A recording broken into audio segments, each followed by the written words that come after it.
పరిశుద్ధ గ్రంథం నుండి మత్తయి సువార్త 14వ అధ్యాయం 26వ వచనంలో యేసు ప్రభువారు 4వ జామున సముద్రం మీద నడిచి వచ్చినట్లు మనం చూస్తున్నాం. ప్రియులారా, యేసు ప్రభువారు సముద్రం సృష్టించిన గొప్ప దేవుడు, సముద్రం మీద అధికారం ఉన్న గొప్ప దేవుడు. అందుకని యేసు ప్రభువారు సముద్రం మీద కూడా నడిచినట్లుగా మత్తయి సువార్త 14వ అధ్యాయం 26వ వచనంలో మనం చూసి ఉండవచ్చు. అంటే ఈ సృష్టిని అంతటి మీద అధికారం గల గొప్ప దేవుడు ఎవరు అంటే మన ప్రభు అయిన యేసుక్రీస్తు వారు.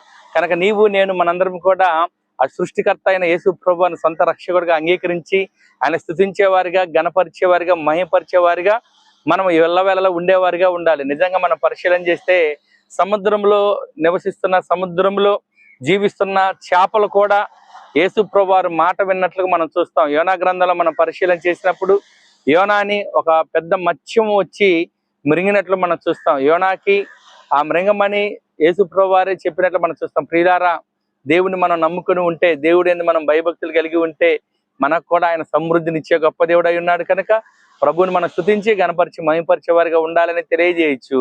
దేవుడి వాక్యమును దీవించును గాక. ఆమేన్.